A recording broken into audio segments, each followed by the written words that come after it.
So, I just got back from the Austin Marathon weekend yesterday, and I was just going to share some of my thoughts on it. I definitely learned a few things going into that one, good and bad. I wouldn't even say bad, just lessons learned. But the good thing is that was my first marathon that I've run in 3 years, and due to just training for other things and a few injuries that set me back. But hey, overall, I finished it with zero pain, other than just the general fatigue, which comes along with, running those distances or any kind of exercise for that matter. But my lead up to it, my training leading up wasn't that heavy. I started out just training, just going out and running because I like to go run. And then it turned into a few, I'd say less than 10 really hard workouts. One of which was 3x5K 2 weeks out. And then I ran a 20-mile long run 1 week out pretty much, or like 8 days out. And then a couple of smaller runs. But I really didn't do that many hard workouts leading up to it, which I learned that I read a book right before, I would say about like 6-7 months ago called Run Less, Run Faster. Run Less to Run Faster, or something like that. I don't remember who the author is, but I saw it online, picked it up, and it just had the principles of,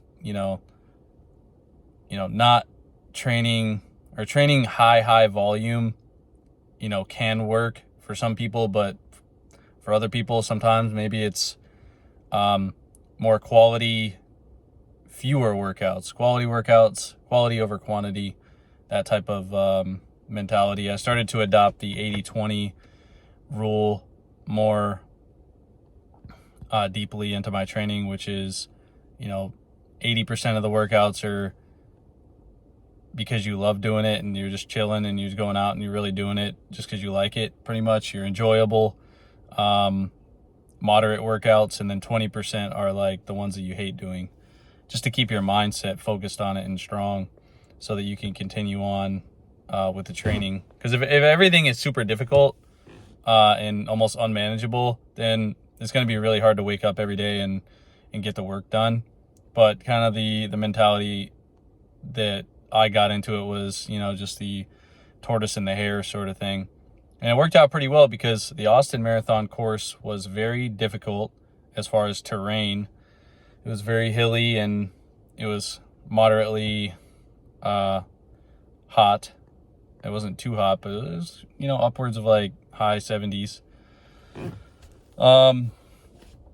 Overall, training leading up to it, I didn't really train that much. So I think my next one is going to be, the next bigger one is going to be Disney. I think I'm going to do the Disney down in Florida. And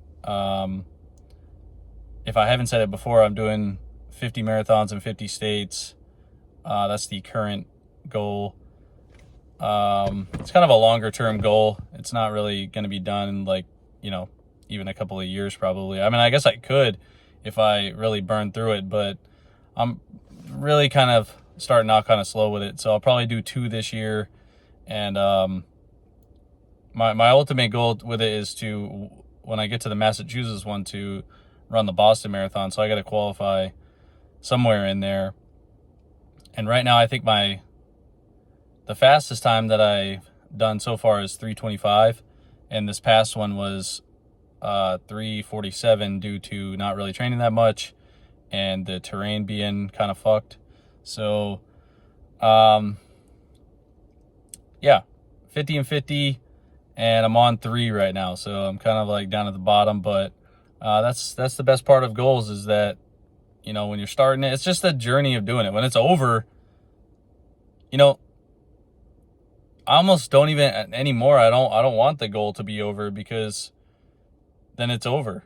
And then, well, you got to start something new, of course, but that's the essence of the saying, enjoy the journey, enjoy the process, not the destination.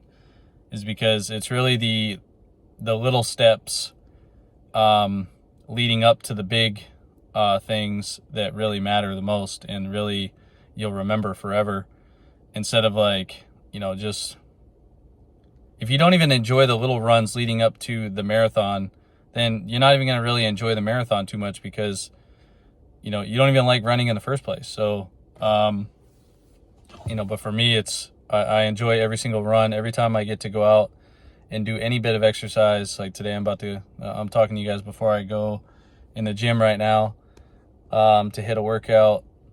And yesterday I was kind of chilling. I really didn't do anything after the marathon, but I've been itching to get back in and do some strength training and get back to it. But the Austin Marathon was coincided with the BPN Ambassador Weekend, which Logan is a BPN ambassador. So shout out to the BPN ambassador people. I actually expected a lot more. Actually, it was kind of what I expected. It was definitely really social media influencers in the wild, sort of people just with cameras out and doing video vlogs and this and that, and which I'm not really into that much. I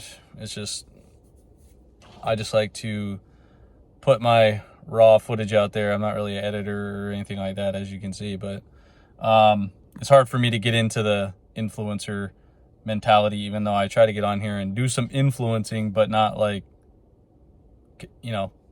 company, getting behind a company and representing them and this and that. Like, that would take a lot, I guess, for me to do something like that. But yeah, no, I respect the grind of everybody, and there were a lot more cool people than I expected, honestly. Once you get out there, see, the thing is, everyone looks like a lot more cool online than they actually are in person. And oftentimes it's like the silent people who you never really see too much, who are the genuine badass people of the world. But because they're not out there filming everything, they're not out there trying to film and trying to get everything documented and this and that. It's like they're actually like got their head down, grinding so hard that they don't even film it. And that's where I find myself sometimes, is like, I don't really have too many like workout videos, because I'm working out and I don't have anyone to follow me around with a camera. It was funny because I saw we were at the shakeout run in the morning, it was like the Friday before the marathon was on Sunday, and Nick Bear showed up to his tent, to his pop-up tent, and there was like a couple of people, his media team, that were following behind him, like cameras and lights and everything, and it looked like a spectacle. Like, I mean, there was an Under Armour tent there, and like a Go All Day Running corporation company shirt or tent, and they're all giving out their shirts and stuff. But Nick Bear was really the only one who showed up with the lights and cameras and everything. It really looked like a celebrity was coming through. And not to say that he's not, but he pays those people to follow him around with the cameras, and it looks like a spectacle. And because of that, the attention follows, and he some people thrive on that, and I guess some people don't. But yeah, so I don't have the cameras following me around in the gym and filming everything. And if I did, oh man, I'd feel like, it's like, I don't know how I could actually have that happen. Like, there's other people in the gym that are working out and they're going hard, and they're working out maybe sometimes even harder than me or harder than everybody, which I try not to let that happen. I mean, when I'm in the gym working out, I try to examine the room and make sure that I'm working as hard as I possibly can in there. That way, if there is someone working out just as hard as me in there, we're boys, or we're friends, because we're pushing each other. Like, I want to be among the top of the top in the group. But if I were filming myself, or having camera crew walk around filming me in a gym, it would make me feel like such a douche, because it's making it seem like I'm the most, like I should have the cameras on me. I should have all the glory and this and that. But TD Jakes said it best. You know, it's not everyone famous is great, and not everyone great is famous. And what I mean by famous is just that, like, when you start to get media attention and you start to get a lot of viewers and followers and stuff, people tend to put you up on a high pedestal. And I've seen it happen so many times. I've been walking around this earth for 33 years. And the one quote that comes from the scriptures that I love the most is, pride comes before the fall.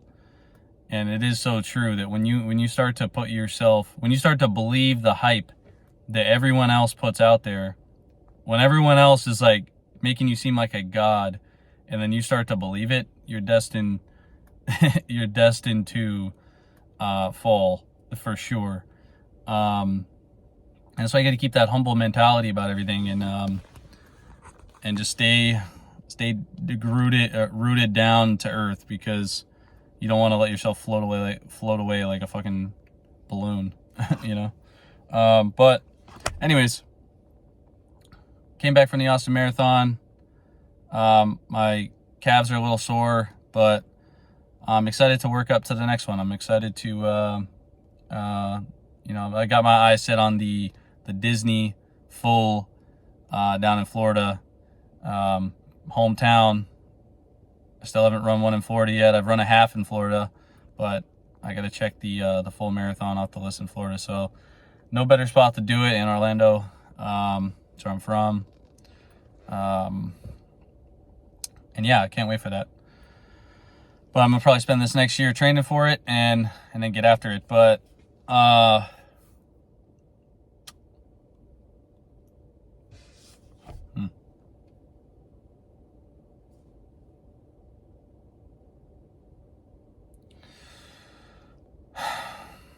one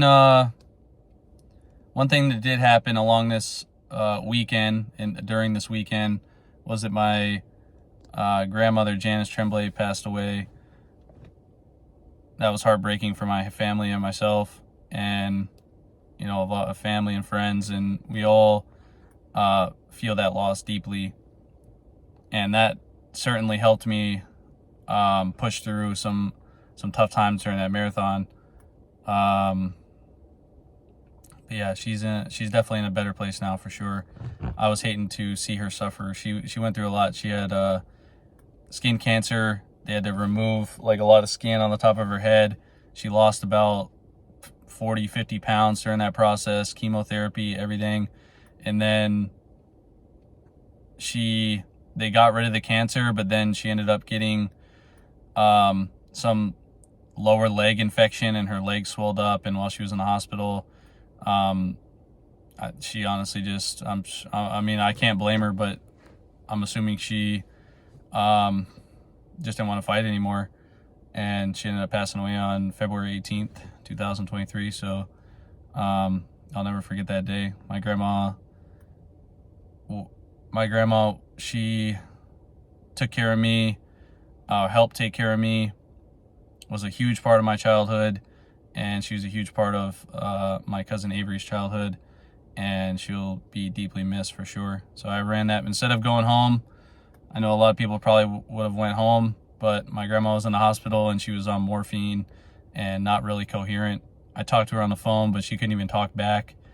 But yeah, she was really unresponsive. So I thought that the best thing for me to do was to do what I set out to do. I signed up for the Austin Marathon, and it just so happened that weekend she died on the Saturday. We ran on Sunday, and so I ran it for her.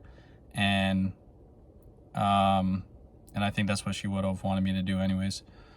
And that's what my family, I don't know how people actually thought about it, but I thought it was the right thing to do, and I think everyone else thought it was the right thing to do as well. So the Austin Marathon weekend was bittersweet.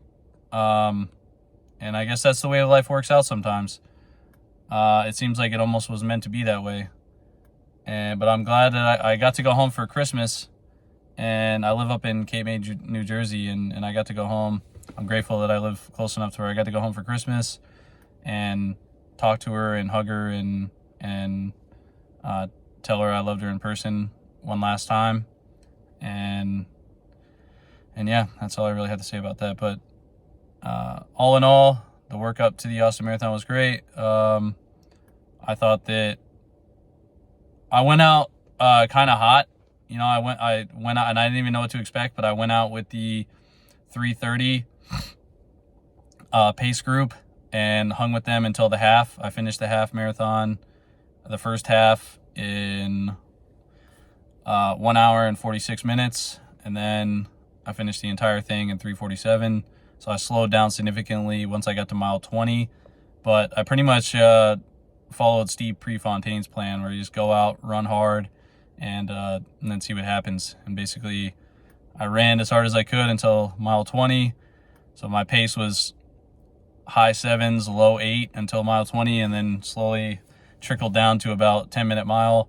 And then I finished at about 10:30. I think my last mile was 10:30s. And yeah, but the course was very difficult, and I'm expecting to get below 3-hour marathon coming up here pretty soon. So that's the goal. So I'm gonna keep tracking it on these videos, and hopefully we can get some training footage going on as well. It'll just be cell phone footage, so I don't got one of those specialty cameras or anything. So that's that. All right, that's it. I'm out.